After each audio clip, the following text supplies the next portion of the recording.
बिस्मिल्लाहिर्रहमानिर्रहीम। क़ुरबानी से पहले बाल या नाखून वगैरह काटना, यानी अशरे ज़िलहिज्जा में जब ज़िलहिज्जा का चाँद नज़र आ जाता है उसके बाद बाल नाखून काटना ये कैसा है, इसके बारे में बहुत मसाइल हैं। एक मसला नहीं, कई सारे मसाइल हैं। मैं इस वीडियो में उसको क्लियर करूंगा। जैसे अगर कोई क़ुरबानी कर रहा है वो बाल नाखून काट ले तो क्या उसकी क़ुरबानी नहीं होगी, और इसी तरह जिसकी जो क़ुरबानी नहीं कर रहा है उसके लिए क्या मसला है, कब तक हम ये नहीं काट सकते, पूरी डिटेल्स है। मैं उसको इंशाअल्लाह आपके सामने वाज़े कर रहा हूँ।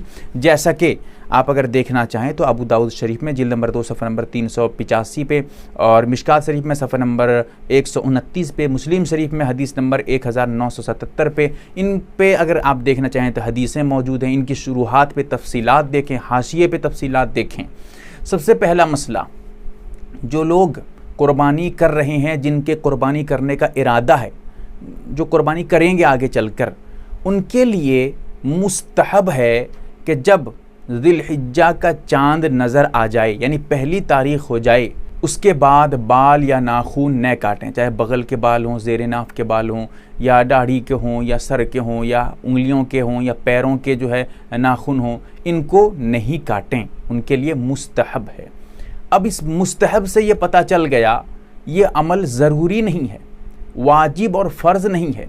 लिहाजा जो हज़रात ये कहते हैं अगर क़ुरबानी करने वाला, क़ुरबानी का इरादा रखने वाला बाल या नाखून काट लेगा उसकी क़ुरबानी नहीं होगी, ये बिल्कुल गलत हो जाएगा, क्योंकि ये ज़रूरी और वाजिब ही नहीं है, ये तो मुस्तहब है। मुस्तहब उसे कहते हैं जिसके करने से सवाब मिलेगा, नहीं करेंगे तो कोई गुनाह नहीं मिलेगा।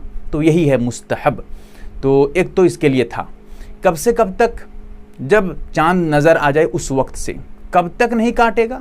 जब तक वो क़ुरबानी उसकी जो है, उसका जानवर ज़िबह न हो जाए, उसकी क़ुरबानी न हो जाए।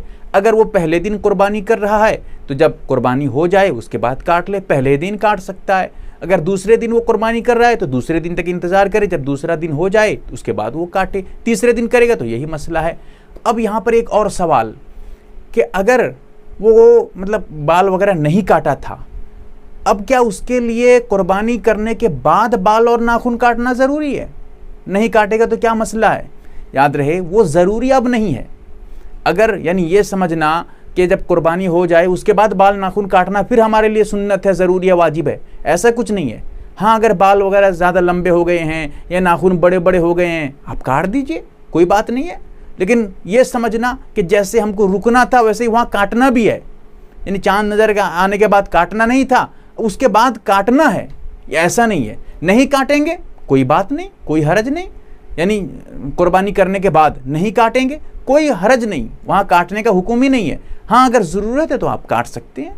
अब उसके साथ एक चीज़ और समझें, अगर कोई आदमी बाल नाखून, इसीलिए मैं ये कहता हूँ कि जिनके क़ुरबानी करने का इरादा हो या न हो, वो हर हाल में मुनासिब है कि चाँद नज़र आने से पहले पहले 1-2 दिन पहले बाल नाखून वगैरह बिल्कुल साफ़ कर लें, ताकि वो आगे मैं बता रहा हूँ, एक तो क़ुरबानी कर रहे हैं उनके लिए ये फ़ायदा है। लेकिन यहाँ एक और मसला है, बहुत ज़रूरी है।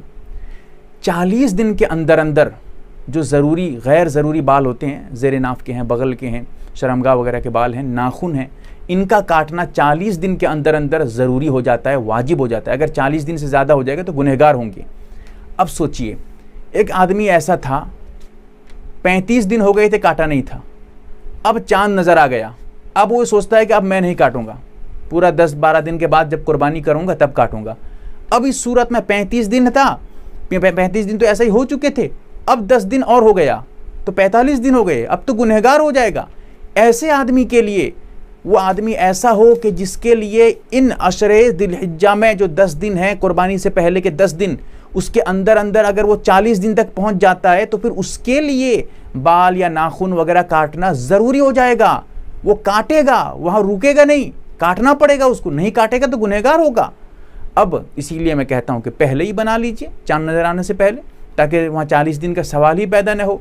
और एक चीज़ हदीस में आता है, अल्लाह के रसूल सल्लल्लाहु अलैहि वसल्लम ने जब बाल और नाखून वगैरह न काटने की बात कही तो सहाबा ने सवाल किया कि या रसूल अल्लाह, क़ुरबानी तो हर कोई कर नहीं पाता है, तो जो क़ुरबानी करने की इस्तिताअत नहीं रखते हैं, ताकत नहीं रखते हैं, वो क्या करेंगे या रसूल अल्लाह? तो फिर अल्लाह के रसूल सल्लल्लाहु अलैहि वसल्लम ने ये इरशाद फरमाया, बताया, जैसा कि नसाई शरीफ में रिवायत मौजूद है कि वो आदमी जो कुर्बानी नहीं कर पाता है, करने की ताकत नहीं है, वो आदमी ये जो अय्याम जो दिलहिज्जा के शुरू के 10 अय्याम हैं, अशरे दिलहिज्जा, इनमें बाल और नाखून न काटे। इसके नहीं काटने से, अच्छा ये फिर कब काटेगा वो भी आगे बता रहा हूं।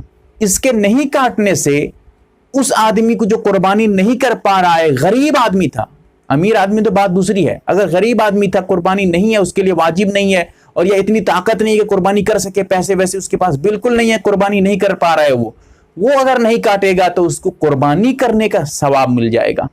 सिर्फ बाल और नाखून अगर रुका रहा, नहीं काटा इन 10 दिनों में, तो फिर उसके लिए कुर्बानी का सवाब मिल गया। देखिए कितनी बड़ी फजीलत है। अच्छा, ये आदमी फिर कब काटेगा? ये तो कुर्बानी नहीं कर रहा है, जानवर तो ज़िबा नहीं कर रहा है, ये फिर कब काटेगा? जो जानवर ज़िबा कर रहे हैं, जानवर के कुर्बानी करने के बाद, उसके बाद ये काट सकते हैं जो अमीर हैं, जो कुर्बानी कर रहे हैं। जो कुर्बानी नहीं कर रहे हैं वो कब काटेगा? वो नमाज के बाद काटेगा। जब नमाज हो जाएगी, ईद की नमाज पढ़ ले, उसके बाद काट ले, कोई बात नहीं है। नमाज तक वहां मौकूफ करेंगे। और जो आदमी नमाज नहीं पढ़ पाते हैं, बिल्कुल देहात में है, जिनके लिए बकरीद की नमाज है ही नहीं, वो क्या करेंगे? उनके लिए है, जब कुर्बानी है तो कुर्बानी कर दीजिए। अगर कुर्बानी है ही नहीं तुम्हारे लिए, तुम कुर्बानी नहीं कर रहे हो, तो ऐसी सूरत में उस दिन में जवाल ववाल के बाद आप कर लीजिए, जवाल तक मौकूफ कर दीजिए कम से कम, ताकि यकीनी तौर पे आपका अमल साबित हो जाए। तो ये पूरी डिटेल्स है जो मैंने आपके सामने रखा है, पूरी तफसील है। अल्लाह ताला हमें समझ अता करे और शरीयत का मुकम्मल पाबंद बनाए। MARB दीनी मालूमात चैनल को सब्सक्राइब करें और घंटी वाले निशान को जरूर दबाएं, ताकि हमारी हर नई वीडियो आप तक पहुंचती रहे। वीडियो को लाइक और शेयर जरूर करें, और हमारी हर वीडियो आप अपने चैनल में डाल सकते हैं। नीज हमारे साथ व्हाट्सएप पर जुड़ने के लिए आप अपना नाम और मुकम्मल एड्रेस के साथ ऐड लिखकर मेरे व्हाट्सएप नंबर 8908939343 को मैसेज करें।